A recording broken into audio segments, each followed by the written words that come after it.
I was born in Lagos, what I would call old Lagos. All right, and that was 1965. 2 years, yes, I am old. 1965, 2 years after 1967, just before the Civil War started, my father decided to send his entire family to the village because I come from the Igbo-speaking part of Nigeria. And the war was just about to start, and Igbo people were not very popular in Lagos at that particular time. So he decided to stay back and send his entire family back to the village. So I went back to the village, and I had this encounter. A few months of staying in the village, I saw a particular interesting object, and I picked it up, and I held it in my hands, and this particular being was moving all over me, and I was having fun as a child. It was a snake, a cobra actually, and all the other kids who knew what it was and how dangerous it was started running away, and they were screaming and shouting. And then finally my mother came, and then she begged me. She used all the names she could call me, but I wouldn't let it go because I had not seen anything as fascinating as that particular being. And then my uncle came. He was the only one who had the oriki to say to me. And he started calling me all of the names, all of the things that and finally I reluctantly dropped the snake, and the snake also left. And of course they wanted to kill the snake, but he said, don't kill. Since he didn't bite my son, let him live. That picture stayed with me, not because I remembered it so well, but because every night after death, as far as I can remember growing up, my mother would tell us stories. She would paint pictures in our hearts. She would tell us stories of the village, because about 2 or 3 years after 1970, we were back in Lagos, and I can't remember ever going back to the village again to do anything. But I must say this to you. I know the culture of my people. I understand who my people are. I know how kings are coronated in my place. I know the history of my people, how we came to be as a people. I know where Ogwashuku started. And I didn't know because I grew up in Ogwashuku. I was only there for just between age 2 and 5. But you see, my mother would sit with us in that little house in Lagos and tell us stories and stories of our people. She was my Chinua Achebe. She was my Wole Soyinka. She was my Chimamanda. And she created those pictures. And because of that, I can boldly say that I know the culture of my people. So whenever I have the time now to go to my village, I don't walk in there as a stranger. I understand the culture. I know how to deal, how to negotiate with the people, because I know who they are. Because I'm one of them. She was my historian.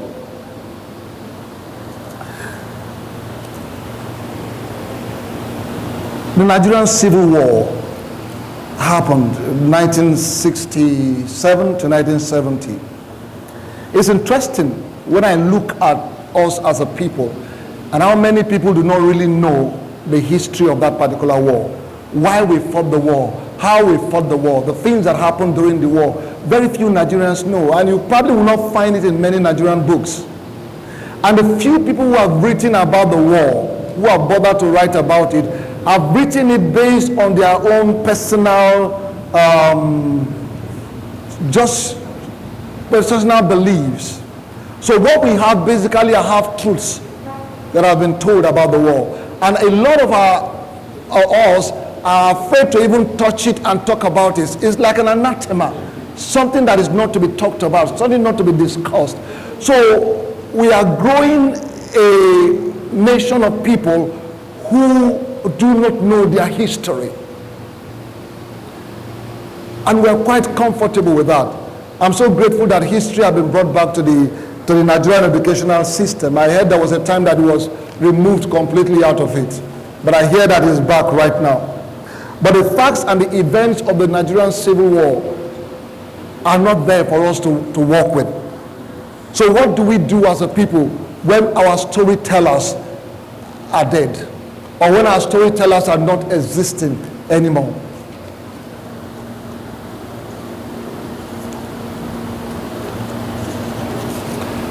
"15 years ago, I was in Accra, Ghana, and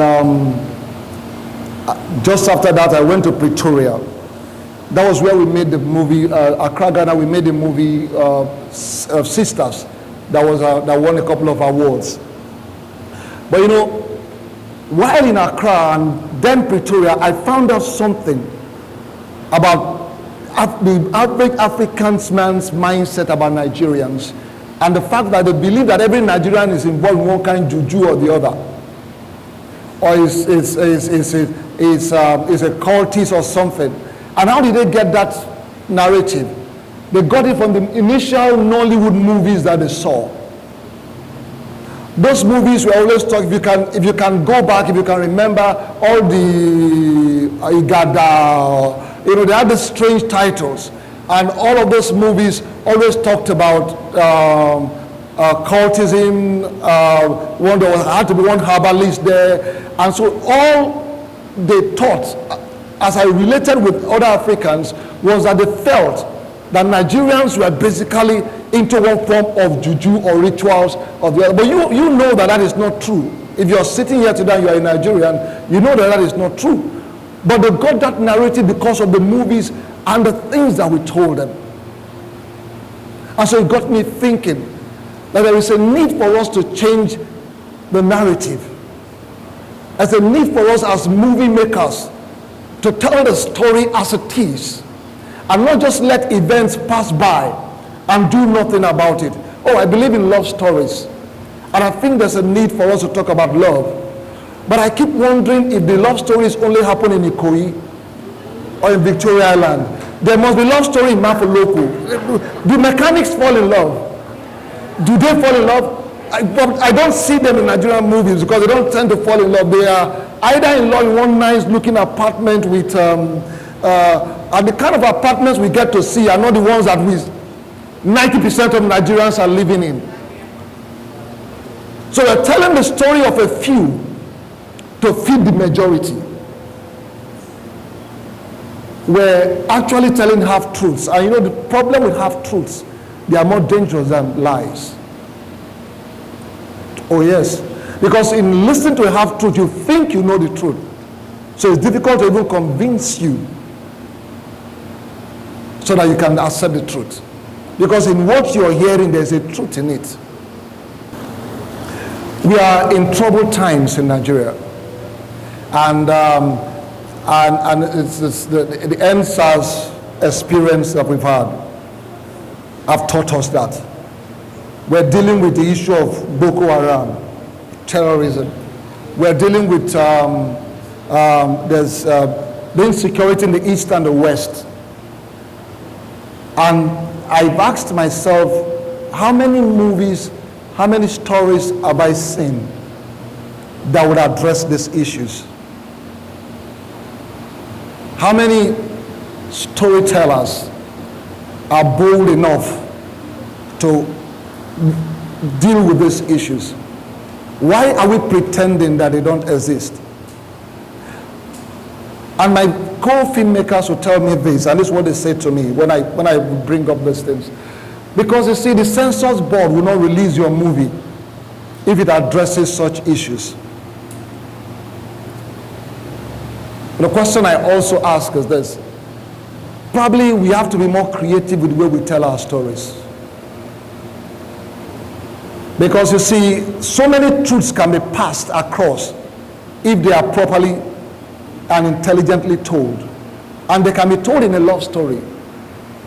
And yet, we have been able to pass across the truths to the next generation to let them know that this is the way it is with us.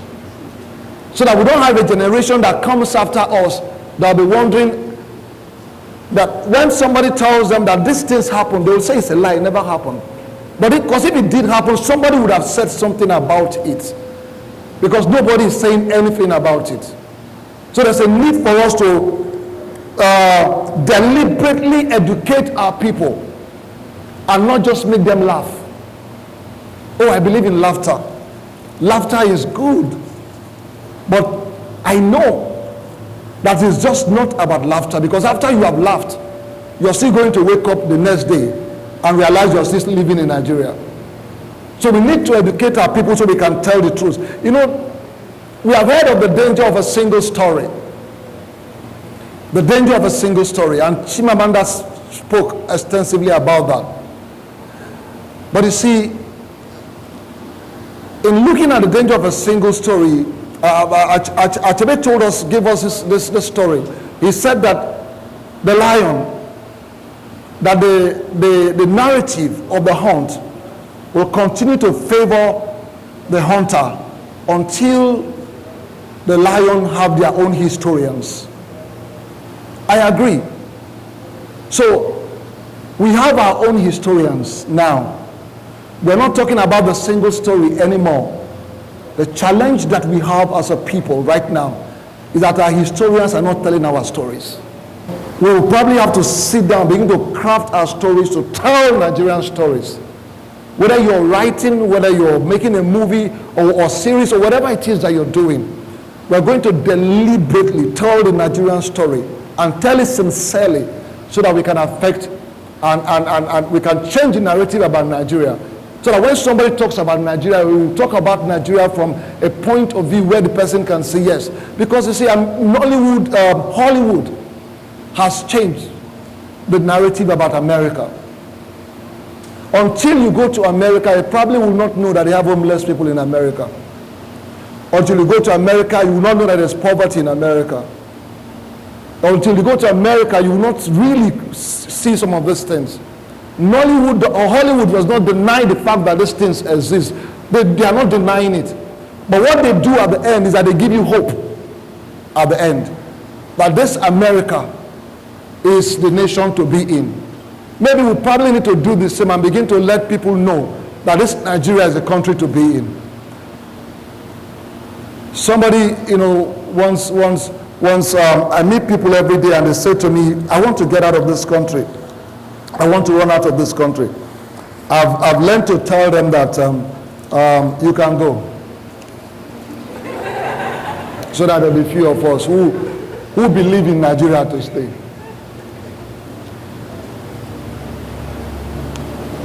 It's not the worst place to be in the world. It's a beautiful place to be. Nigeria is a beautiful land. It's a land of hope, of dreams. There are a lot of great things happening in this country. And I'm not saying it because I have not experienced what you have experienced. I have experienced what probably worse than you have.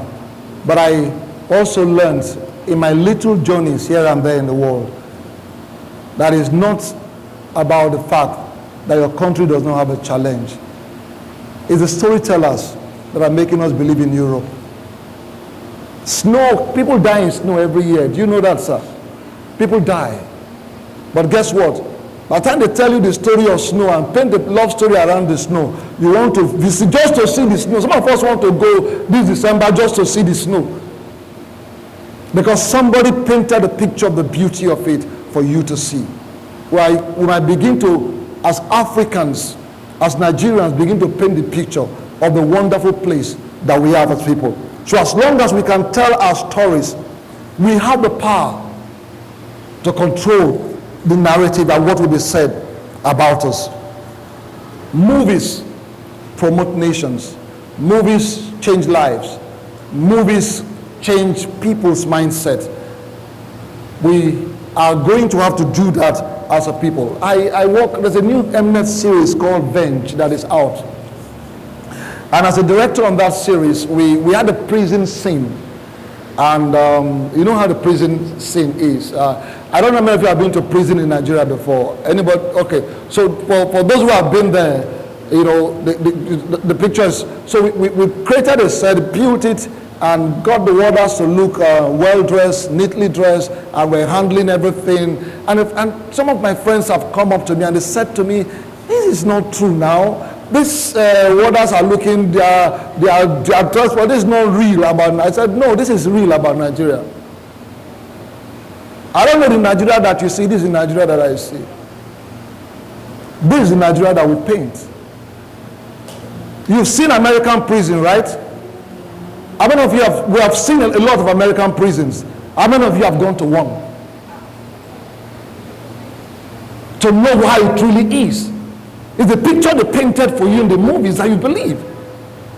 And that picture is affecting the government, affecting the people. Because, you see, someday, some young man who has watched Venge, who has seen this series, who has seen us dress policemen properly and make them look good, is going to decide to be a policeman, and that's the policeman he wants to be. We are the prophets of our nation. We are the ones who can say this is the way it's going to be, and this is the way we want it to be. Because you see, 10 years from now, 20 years from now, you're going to remember the movie you saw today. But you probably will not remember what your president said in his last speech. So movies are awesome, they're powerful. It's an opportunity that has been given us by God to change lives. And if we don't see ourselves as instruments of change, we're going to be interested only in what we can make out of it. But we see ourselves as the prophets of a new Nigeria. We will deliberately make our movies, not denying the truth, not saying to ourselves that Nigeria is, there's no problem in Nigeria. No, we're not denying that. We're simply saying, and after we have looked at what is happening, we're saying in our story that there is hope. That this is the Nigeria we want to see. And if we can paint that picture effectively and continue to paint it and continue to paint it, the people are going to rise up and believe it. And so when that man who is watching your movie decides to take up a position, that's who he's going to be. The person that you have painted for him. So, storytellers rule the world. Everyone that has come up here to speak today is a storyteller. They have painted pictures in our heads. And everyone that will come after me is a storyteller. And it's the ability to paint that picture that convinces you and I to believe in what they believe in and to do whatever it is that they want us to do and take actions properly. This morning a story came to my mind, and I'll end with this. A story of the young girl who was a youth corper, whose parents had spent time and sent her through school. It hurts me because I have kids like that. And then she decides to serve her country. And she ends up somewhere in the northern part of this country and was killed by one terrorist group or the other. What do you tell that family? What will you tell the parents of a girl like that? And there is a lot of families like that in this country who are hurting.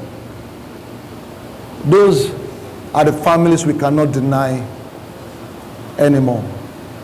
Those are the people we are going to have to tell the stories of a new Nigeria. You don't help them by telling them how terrible it is.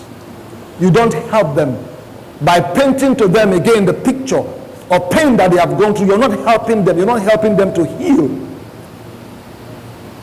You only help them by placing hope in their hearts, by putting strength in their heart. That is why young women listen to some men that you will not agree that they should talk to. Because as terrible as that young man is, he's the only one who has looked at her and told her she's beautiful. He's the only one who has told her sweet and wonderful things, even though they are not true. He has been able to tell her things that you say that you mean well, but you've never told her that. But the young man who knew exactly when she changed her hair color, he knows exactly the size of shoe that she wears. She will listen to him. Because why? He's giving her hope. He's telling her that she's good. When all that you and I probably see about this country is how bad it is. But we need to change it. I begin to tell ourselves of the wonderful things. And it's awesome to be in Nigeria. This is the only country I can be in and feel at home. And this is home. I'm a storyteller. My name is Chiadika. And I want to encourage you. Please join me. Because you see, the beautiful thing is that everybody here, seated here today, is a storyteller. Please, when you tell our story, tell it well. Don't sell us short. And let's do this together. We can have a new Nigeria. We do have a new Nigeria. And that Nigeria starts with you and me. Thank you very much. God bless you.